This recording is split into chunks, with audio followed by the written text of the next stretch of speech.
This is the Friday Night Fever Afterburn, sponsored by Peden Heating and Air Conditioning. Welcome to Friday Night Fever Afterburn, week 2 of the season in the books. We are already moving along. It seems like preseason was just getting underway. Yeah. Kind of was, but here we are in week 2, and we have a lot of games going on tonight. A lot of scores. Yeah. We're going to hop right into them, Kaleigh. Well, starting off with game of the week, Holmes County visiting Port St. Joe. They get the road win 44-36. Then over at Tommy Oliver tonight, a big rivalry, mostly gets the win. Big second half for the Dolphins, 53-15. And then over in Vernon, Bozeman on the road. They're looking for the first win of the season. They get that 41-3. In the Battle of the Bulldogs, Mariana gets the shutout 35-0. We are heading over to Cottondale, and they put up 56 tonight. Again, we mentioned they averaged about 44 points a game last season. Yeah. Seems like they're right on that same pace this year. 56-14 over FAMU. North Bay Haven, they had a tough battle with North Florida Christian, who was scoreless early in the for much of the first half. North Florida Christian wins that one at 10-2. Arnold rolling big, 47-14 over Hamilton County. I think we said, was that their first 2-0 start since 2013? Who would have thought? 2-0. They were 0-9 last year and 2-0 right now, 47-14. And then Wewa Hitchka, that one was close. It was tied at 14. Branford pulls away late, 28-14. And then Walton on the road tonight. Another tough loss for the Braves. They fall 28-21. Same score for their rival down south, South Walton. Also on the road, they lose by 2, 9-7. Chipley also on the road tonight, but it's good for the Tigers. They win in overtime, 24-18. And then Franklin County also making some school history tonight, 12-7. Their first 2-0 start in school history. That's some big turnarounds right there. These are the Thursday night games. In case you missed it last night, Bluntstown and Rutherford, fantastic. Triple overtime finish. Bluntstown wins 27-21. Sneed's not having a great night. Kaleigh was up there. Apparently everybody is, sick, injured. It is not going well right now in Sneed's, and they lose that one 38-13 over Seminole County. Jay, seems like they got themselves a team this year, because they rolled past Vernon last week. They rolled past Freeport last night, 34-6. So those are the scores that we have tonight. We're going to head right into our game of the week, but we're going to, first of all, I see some comments down there. We're already getting a little bit of a hint of, what everybody's excited for. Obviously, Mosley with a fantastic 35 points in the second half to roll away there. Same thing that I said last week. If you weren't here, join us in the comments. Let us know who you're excited about. What was your favorite moment? Who shined out the most to you? Throw some stat lines in there. Throw your favorite, talk about the chippy game at Tommy Oliver Stadium. Talk about what you like to see, who you're looking forward to the most next week, all that good stuff. We want to hear you down in the comments. But Kaleigh, I'm going to let you take it over with our game of the week. Holmes County 2-0. Yeah, we talked about how both of these teams went to the region final last year, and we're expecting good things for both of them, but a lot of differences for each of these squads. Most importantly for Port St. Joe, they faced a tough Wakulla in week 1, got a little banged up there, so some players not able to play to their best, some not even playing and may miss for the remainder of the season. So I definitely think that played in effect for Port St. Joe tonight. And then you see Holmes County looking like they're starting to find their rhythm. A lot of guys having to step up.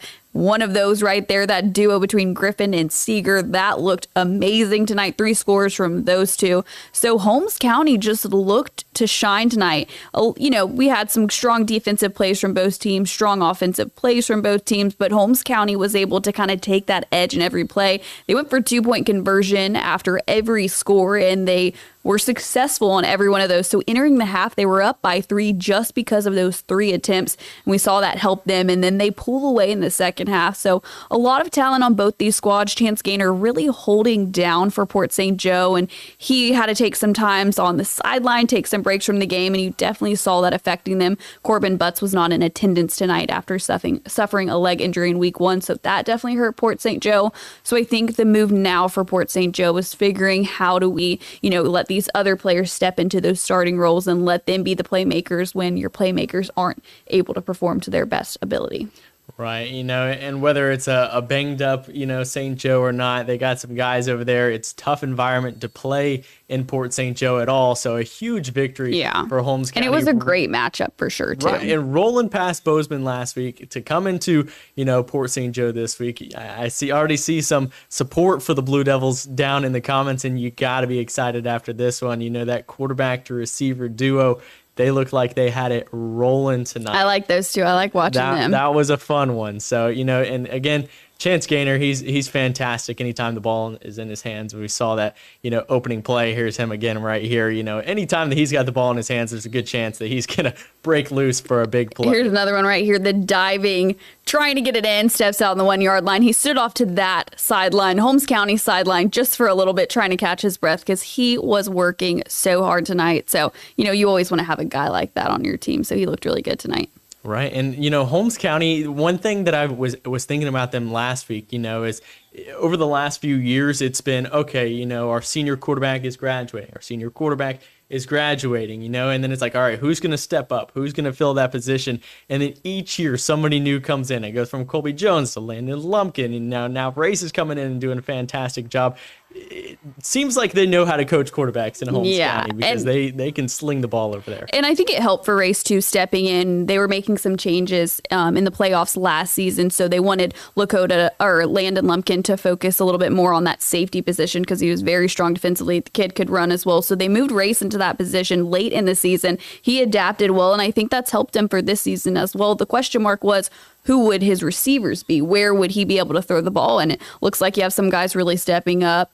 You have that duo right there. So I think stepping in last season helped him, and he just looked prime for his senior season. 2-0, can't get any better than that. And I see a lot of Blue Devil support down in the comments. I see first win over Port St. Joe, or at Port St. Joe rather, since 1987. Wow. That's from definitely a reliable Holmes County source. I know Mr. Duncan, he's a Blue Devils through and through. So we're going to roll with that one. I trust your stat there. But 1987, I mean, they haven't played very often. We said the last time they played was 5 years ago. Yeah, 2020. So they haven't played in a while. These two don't match up as frequently as others. But it should be. It's a good matchup. Right. We like this. We got to see that more and more for sure. We're going to continue in the comments real quick until we head to the Mosley Bay game. I'm already seeing a lot of comments down there. Chippy versus Bay. How about Carson Griffin, 5 touchdowns receptions this season? I see some Marlin support. We'll get to them in just a little bit. And then Seahawks rolling again. Bluntstown, big game last night, that's for sure. We'll talk more about them in just a bit. Mosley, again, things got chippy, but they rolled in the second half. We're going to go ahead and get into that next game. Mosley and Bay High. And right off the bat, I saw Bay High coming out and put some hits, and I was like, oh, okay. So this is not the team that I saw last week against Arnold. They came to play. And then this, they were switching things up, the tight formations. Joaquin Waters burst into the open, and I'm like, okay, Bay came to play tonight. They really did. They wanted to, come out and stun a Mosley team that's definitely heavily favored in this. And then all of a sudden, Sammy, he gets back into, the offense and throws one up to Carson Griffin, who we said is just been incredible so far this season. We knew, with some of his favorite targets last year graduating, who was going to step into that position. Obviously, it's Carson at this point. And then Sammy had Sammy Chisholm. We have Sammy Freitas at quarterback, Sammy Chisholm at running back. A couple of Sammys there. And come on, Sammy, he was dancing like crazy tonight. Sammy Chisholm against his former team, and he had himself a night, multiple touchdowns. This fumble definitely hurt Bay's confidence in the first half. Mosley goes up to make it a 18-7 game, a 2-point conversion, a field goal there in the mix. There's Sammy dancing like crazy. I love it. I love it. Keep it rolling. But Bay doesn't back down. We got the 2 quarterback system. Chris Noble, he scores again, and it's all right. All of a sudden, it's a 3-point game. There's some belief that Bay is going to hang around in this. The sideline, they're talking to me. Hey, did you expect this? Probably not. And I said, you got to hold on to it in the second half, though. And clearly, that did not happen. They didn't listen. Mosley scores 35 in the second half, 35 on unanswered points, and it gets ugly from there. So Mosley, they are the team. They are the team to beat this year in Bay County. It's really not relatively close. If there was any team that had a chance, in my opinion, it was Bay High tonight. And trying to get this game, they had them in the first half to play it close. Mosley pulled away, showed that they're superior. That defense is fantastic. The offense maybe even better. So Mosley Dolphins 53-15. Only one win for Bay over Mosley in the Tommy Joe Wooden era. That clearly was nowhere close to happening tonight. So right now I'm looking at a Mosley team that could go pretty far this season. They got some dudes that can play the offense, defense. They came out a little slow. They got things together. Big second half. What do you kind of see from Mosley? As so far they look pretty unstoppable right now. We talk about the experience that this team has, and you just see it play out week after week, the talent, the depth. I mean, they really look like they have the full package this season. I think Sammy's really stepped into that senior leadership role. He's been a leader for this team for the last 2 years, but now he's that senior. He's had all of that experience, and he looks confident. And Sammy Chisholm coming in here, too. I mean, it's always big when you're playing your former team, so I know he liked that. And then the dance moves just cap it off even more. I think for Bay, I like the creativity here. If you're going to play a tough Mosley team like that, you got to get a little creative. And, it makes you kind of think, this 2-quarterback system, is this something they're going to continue? It's something they've done in the past. Some coaches say, well, if you have 2 quarterbacks, you don't have any quarterbacks. So it'll be interesting to see how that kind of scheme plays out through the year. I know they used both guys last week against Arnold, and it started to work a little bit more in their favor tonight, scoring 15 points as opposed to just 7 last week. But, it's hard when you lose week 1 like that, trying to figure out your system, and then you come face a Mosley team. You saw it in the first half kind of get together, but then that second half, the Dolphins really took over. So it'll be interesting to see how it plays out for Bay, and I'm just excited to watch this Mosley team through the remainder of the season. They are 2-0 right now, and Bay 0-2 for the first time since 2009. That's not where they want to be. They definitely got a winnable game next week. We'll get to that in just a little bit. But going to head to another Bay County team, one that was in the Final Four last year. Took a beating to Holmes County in week 1. That's Bozeman. They put on a show in the second half tonight. It was pretty close for these two in the first half until Bozeman kind of got things rolling a little bit. And then at that point, it was a lot of playing from behind for Vernon. And, there's just so many weapons for Bozeman this year, especially with a guy like Lakota Johnson coming over from North Bay Haven. He's kind of a jack of all trades over there. Bozeman pulling away late in this one. It gets kind of ugly. What do you see from Bozeman as they bounce back after getting, kind of a wake-up call against Holmes County in week 1? Yeah, well, you're definitely going to hear a lot of those familiar names just from North Bay Haven, not from Bozeman. So you have Spurlock, you have Lakota Johnson. All of those guys will get thrown in there. What was interesting watching the highlights of this game and reading through them, Lakota was put under center for some of this game.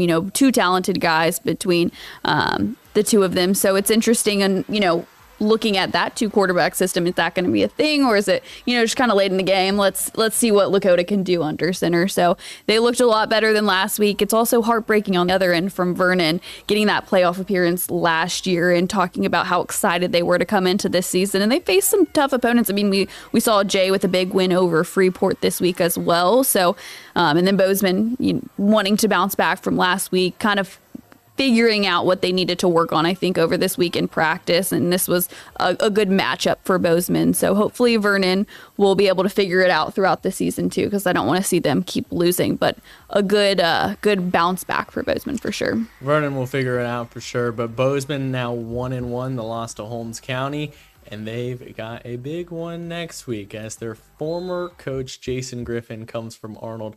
And I believe they're going to play at Bozeman. We'll get to those in just a little bit. But Bozeman now got to face their former coach next week. So they better be ready when Arnold comes to town. Mariana, 35-0 over Liberty County. And that's one of those games where you kind of saw that this game's going to be as bad as Mariana wants it to be. So they took control early in the first quarter. They didn't really look back. Amari Clemens in week 1, 383 yards, 6 touchdowns. Week 2, they go to the air a bit more. Seemed like they were working on some things. RJ Mays, he was slinging the ball, going to, his favorite target. Multiple touchdowns between him and Holden. But this was, again, just a game where it's how bad does Mariana want to win. They cruised to a 28-0 lead. I believe they put in some of their backups in the second half, and then they rolled to a 35-0 victory here. But coming off that win against Walton last week, this was kind of like, okay, Mariana could be the team to beat around here. Yeah. Like, they genuinely could be a fantastic playoff threat. You know, what have you seen so far? Because you saw them last week in person against Walton.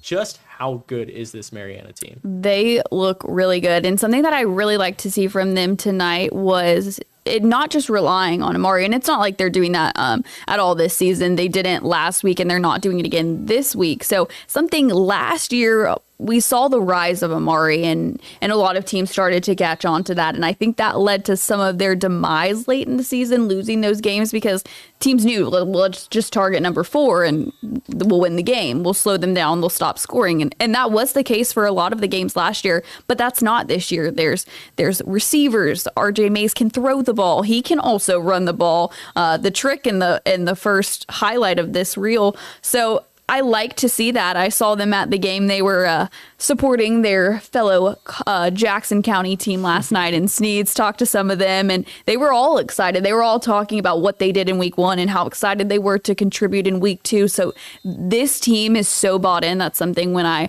went up there for their preview of the season, they were all just so excited for the preseason, that first Friday, to get on the field. And you can see it. I mean, every guy is getting his name called in these highlights. So it's just exciting to see the excitement of football in Mariana, because a couple years ago there were no wins in a season. There wasn't there, and it's their 100th year of football, so it's gonna be a good one. Why not now? Yeah, I see some comments in there from Liberty County super fan John Brock, and he has nothing but good things to say about Amari Clemens, saying he's the real deal. He'll be in the swamp tomorrow, so it seems like Amari's going to check out that Miami game to open the season. He really could be one of the best running backs in the Southeast. You know, clearly week 1, 383 yards and 6 touchdowns. Yeah. I did not stutter. 383 yards and 6 touchdowns. He was against a Walton defense. Right, against a Walton team that has sent multiple players to the Division I level on that defense, so they know how to play defense over there. Amari Clemens, he's the real deal. Great kid, great player. What kind of happens in the next few weeks over there with the Mariana Bulldogs. Again, RJ Mays, he was impressive too. Yeah. Looking like a true quarterback this year, kind of commanding the offense. He's got weapons everywhere. And that was something that Coach was really excited about. Coach Glover was super happy about having that transition from his junior to senior season, that consistency in that position. He said that's not anything we've had in a couple years. So to have that was huge for them. So I know that's something they're excited about. And I know RJ's really excited about that too. Yeah, Coach Nichols down in the comments scouting the basketball talent for Mariana. They've always got players. A lot of them are out there too, stepping up for football this year. Let's try it out with the pads this year. Yeah, and it's looked football's back good in Mariana. But we're going to go ahead and move to the Cottondale game. That is one that, again, we said Cottondale picked up a big win over Sneeds last week. This week, it's kind of similar to Mariana, sense of how bad do you want, how bad score-wise do you want to beat them. This offense is rolling. They averaged over 40 last year, 56 tonight. Talk to me about Cam Odom, Jock Garrett in those Hornets, Kaleigh. Well, you know, week 1, that's a huge win for Cottondale. Sneeds is a team that they see every year, sometimes twice a year when they see them in the playoffs, and that's always one that they've wanted to beat. And over the last couple of years, there was one guy that made sure that didn't happen, Jason Patterson. But now that he's graduated, Cottondale took advantage of that opportunity this year, and their offense looks solid. I mean, you have Cam Odom, he can run it, he can throw it. You have Mon Collins, the freshman, that can catch it. It's exciting to see him really step into that position this year, because last year it was a very run-heavy game for Cottondale, but this year they're able to throw it. I mean, you know, Cam is also a great baseball player, so it's exciting to see him be able to use his arm in that way. And then, of course, you can't forget Jock Garrett. Exciting to see him on the ground. So I just love seeing all the weapons they have. The defense stepped up with a big turnover, too. So, you know, it looks like it's really coming together for Cottondale. They have that experience. The senior class is pretty big, so I'm excited for the Hornets. Yeah, they've looked good so far. I mean, now they averaged 44 last year. We're leading the state. Can they average 50 this year? I'm just saying. It's possible. we'll see. We're going to check in on the Thursday night game, one that I've just been wanting to talk about for the last 24 hours now. Blountstown and Rutherford. Of course, we don't have Afterburn on a Thursday night. I know the Blountstown faithful would have showed up if we did. Oh, yeah. But I hope that they're here tonight because those Blountstown Tigers, they pulled out a gritty victory. And there really was nothing negative to say on either side yesterday. I saw a lot of Blountstown fans coming out today and speaking credit to Rutherford. This is not a team that they've been in the past. They fought hard. They brought it down to the wire. But this is one that went back and forth. First half, so much offense. Rutherford scores first. Blountstown going to score this on this next drive. Tristan King, he looks like he can really play quarterback this year. A new coach, he mentioned that in the preseason that this new coach has, helped him kind of let loose, figure out how to sling the ball, and it seems to be working. And then Zion Rochelle, that kid is just an athlete. Him and Chaston Scott, they can play football. This is a back and forth battle. It was 14-14 when Blountstown scores their next touchdown. With a fade route here, Sion Smith, he's just a fantastic freshman. I think he's going to be going and say that again, just a freshman. Yeah, just a freshman. That's because we've been talking about him for the last couple of years on varsity as a middle schooler. That's why we're saying that. He can play. I think he might be visiting a couple of Division I schools this year, or looking at a couple of Division I schools. I don't know when the visits actually get to happen. His Saturdays are probably pretty busy. But he's probably already getting some calls. I don't know what the rules are there, but I'm sure he'll be getting some calls a little before his time. I'm not going to out you there, but definitely can play football and going to get recruited in the next couple of seasons. But Tristan King, he's playing so much better this season. Last year, he's getting into the offense. He's learning the system. He's taking those first team snaps, and he had so much pressure with all those Division I guys around him. This year, it seems like he's just playing backyard football. He's letting loose. He's leading the offense. He's moving with his legs. The legs are forcing the defense to respect him, and he's hitting his weapons. And those guys, they just play football. I got some stats from last night because Kayan Martin at the running back too, which is Kayan a freshman too, or is he a sophomore? I know he's an underclassman. Kayan Martin, he carried the ball 36 times for 185 yards. They really ground and pound with that offense. And then that just lets Tristan King let loose. This game goes to triple overtime. Tay Dawson scores the game-winning run. Just a fantastic game. Everybody left there last night. I know the Rams would have liked the win, but everybody left there last night going, man, like that is what football is all about. Triple overtime. We had blocked kicks. We had fumbles on the goal line. You had everything last night. And, I did hear some of the refs that were at the game tonight going, man, that one just went forever. So some people might not have been thrilled with it going to triple overtime, but it was a fantastic game, and I see a lot of Tiger faithful down here in the comments. Kayan is a sophomore, so we got Sion is a freshman, and Kayan is a sophomore. So I hope I'm saying both of their names correctly because I always have trouble going back and forth with the two because they're just so good at football. But 27-21 in triple overtime, Blountstown gets the win. I enjoyed watching this team. Coach Wagner, he's got them going in the right direction. You can just see that this team wants to play football this year, and they're so young. They're so young, and they're playing so good. What do you see from Blountstown this year? Well, exactly that. Looking at Blountstown from last year, all we talked about really was that senior class, a lot of top tier recruits from that class, a huge class, graduating that off, losing your head coach, having a new one step in. What would this Blountstown team look like? And Coach Wagner said, I came to Blountstown for a reason. He loves what football is in Blountstown, and he didn't want it to take a step back at all. And I think this game really capitalized on that. I mean, going into triple overtime and coming out with the win Thursday night on the road.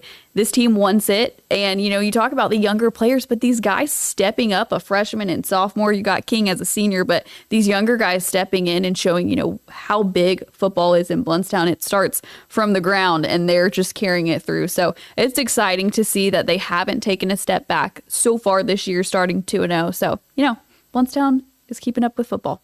Hey, they've been to the Final Four in back-to-back years. They got a lot younger this year. Everybody expects them to take a step back, but 2-0, you can't ask for better than that. Nope. So, and I think they got Liberty next week. Or no, they had Liberty last week, but we'll get to that when the next matchups come up. Before we get to the next matchups, I do want to mention just briefly, because I know we're already going a little long here. A lot of stuff has changed. A lot has changed this year with the classifications, the playoff model specifically. Yeah. All of those Class 1R teams this year. A lot has changed. One, Bozeman and Freeport, they've moved out of Class 1R. So we're down to 11 teams. And then Graceville, they're not having a season this year. So we're down to 10 local teams in Class 1R. And it is totally, totally different this year. For one, there's going to be 2 playoffs. There's going to be a state champion in the A division and a state champion in the B division. And it's going to be split. I think the final number was 34 teams enrolled this year. So they're going to split that dead down the middle. They're going to have a couple of play-in games right there for those lowest seeds in each one. And then it's going to play like a 16-team bracket. So it's going to be so different this year. And there's not regions. So it's not Region 1 with Holmes County and Shipley and Bluntstown and Bozeman and those guys. It's no regions. It's going to be Hawthorne. It's going to be Madison County. That's going to be, all in the A division, we're assuming, and it's just going to be utter madness. Yeah. We'll get to that later in the season, but for anybody that didn't know about that, go check out the web story that I wrote a while ago talking about the new playoff model. That's on mypanhandle.com. A lot of new divisions as well. Yes, and a lot of people shifting around because they've moved back down to now a 1A division, but that's more for the private school. So a lot of shifts. If you think it's all the same as last year, check it out. It is not the same as last year. We're going to go ahead and get into those next week scores, or next week's games, rather. Rickard's got a big one on Thursday night. They're 2-0 right now. They got Rickard's. That will be a tough one. North Bay, Haven, and Bay. Bay, again, we mentioned 0-2 right now. They definitely need that one. 2 0-2 teams. Yes, 2 0-2 teams. Both need a win. And I believe that's homecoming as well for Bay. Hey, you heard it here first. Homecoming. I think it is. So it's just already? Bay looking for that first win. They definitely need that one. I feel like they're going to take some anger out next week, but we'll wait and see. The matchup I was talking about earlier, which I would have to say a potential for a game of the week, Bozeman versus Arnold. Bozeman picking up a big win tonight. We have a 2-0 Arnold, and they are facing their former head coach, Jason Griffin. That should be a lot of fun. Another big matchup, 2-0 Holmes County hosting a very good Walton team. Who's 0-2? Yeah. A very good Walton team. That was team. not on my bingo card. Not on the bingo card. Holmes County, Walton. That's also, I could see in the running for game of the week. I've already seen some votes for that one. I've had some messages about potential game of the week there. She's stirring the pot. She's taking some bets in there. She's getting money. Don't trust her. Tell me about the games next week, Kaleigh. We got Northview visiting Freeport next week, and then we have Vernon and Weewahitchka. Both of those teams also 0-2, so someone will come out with a win out of that battle. Port St. Joe and Liberty County. That's a one for Port St. Joe to potentially bounce back from these last 2 weeks. Same with Liberty County, more 0-2 squads. And then Maclay and Mariana. Yeah, I think Maclay was the first loss that Mariana, if I remember right, it was maybe the first loss. It also could have been Gadsden County, but my memory is not doing me well right now. So they definitely are looking for that 3-0 start. We got Rutherford and Chipley. That's another one where we got a 2-0 Chipley. They won in overtime tonight. Yeah. I saw the Tiger support. I saw it. I did see it. Yeah. Sorry if I didn't mention you on there. Chipley getting the big win tonight.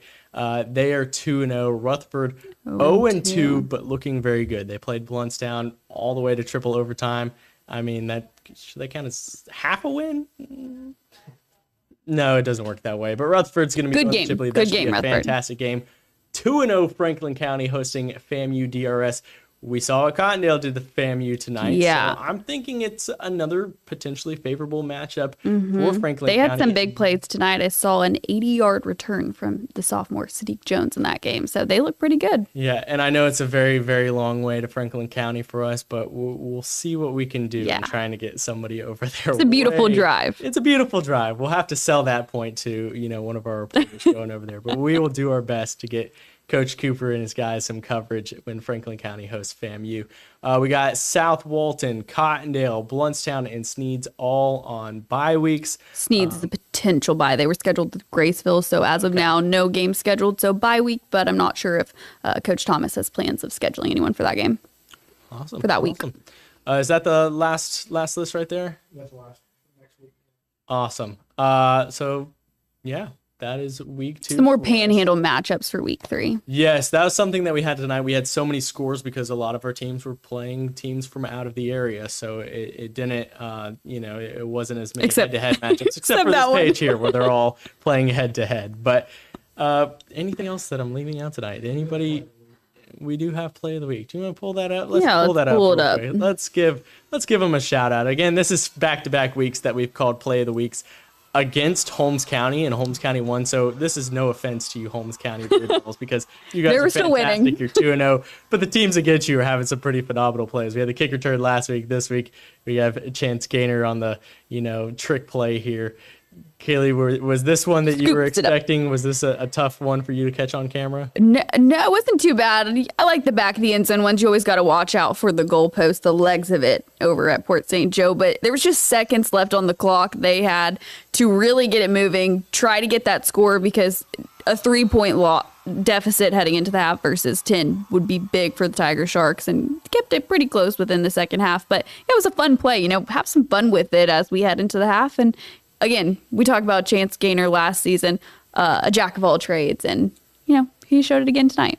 Hey, he's doing great. That is going to do it for us for week 2. If you want to see the highlights of any of these games, if you want to go back and watch them, we'll have them posted shortly on mypanhandle.com. We got a whole lot more next week. We'll have potentially that Mosley game for you on Friday night, even if you don't get to watch it on our actual News 13 show. But we will try to get you as many games as possible. Week 2 is in the books. We'll see you next week.